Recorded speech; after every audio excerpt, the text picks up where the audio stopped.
Reflecting on weeks 10 and 11, there are several themes that are very apparent to me. One is that every week you're getting better and better at investing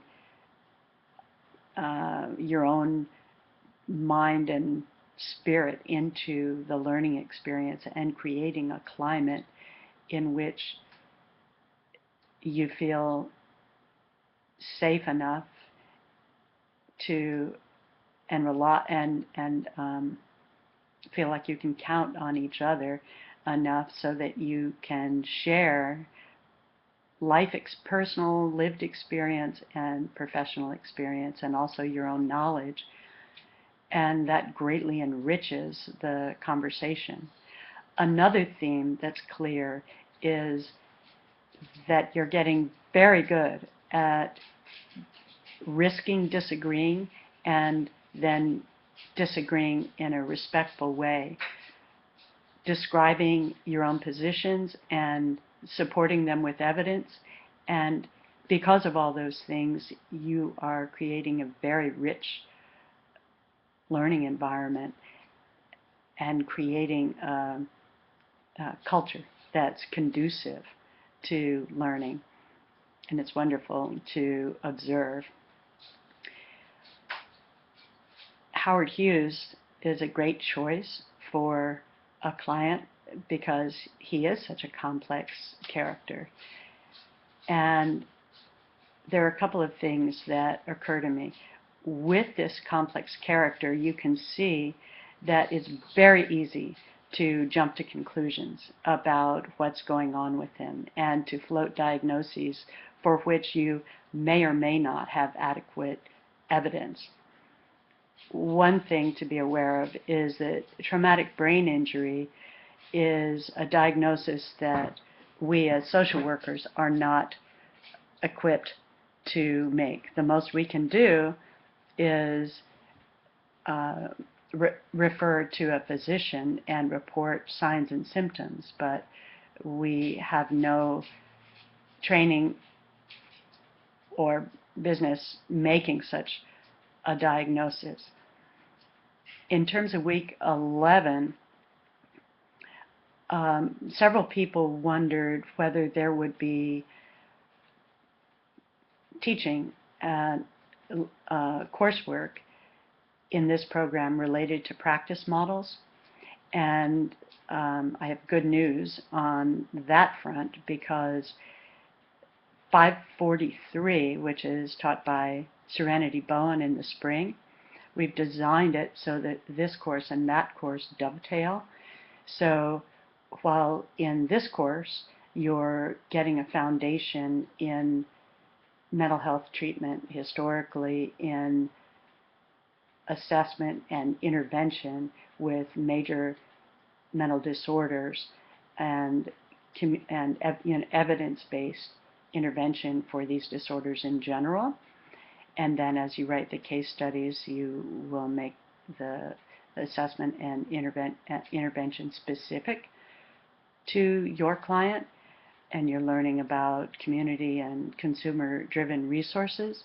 Next semester, in 543, you will focus on particular practice models. So that course is designed to be in sequence with this course. One issue that I want everyone to consider that wasn't mentioned is that with regard to PTSD, it's true that the government is becoming more and more aware of PTSD and developing more and more treatments for PTSD. However, it's also true that the government is just like an insurance company. They want very good PR. They want to tell you all the services that they're providing, but they don't want to actually pay up. And that's why vets often have such a tough time getting qualified for services and then actually getting the services. This is beautifully illustrated in the documentary The Invisible War, in which several women who have been raped in the military talk about their gut-wrenching experience, not only of the sexual violence that they experience, but of the military's denial of it, of retribution against reporting the crimes, and of the very difficult time they had, and in some cases still are having years later, in getting appropriate services. So while, yes, the military has services available, getting them is another issue. It was a great idea to include movie clips to illustrate for the class what it looks like and feels like for the person who has a particular disorder and what their context is. When you use films, I think that would be a great idea for everybody looking forward to use some clips, because that really helps people engage.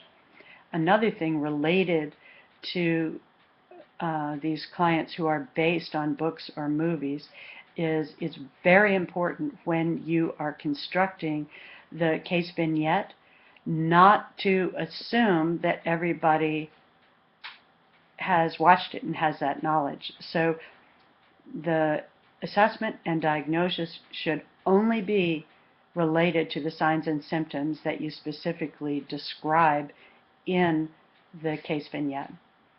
Overall, you're doing a fantastic job. I cannot think of any way you could be doing better, and I celebrate this learning community.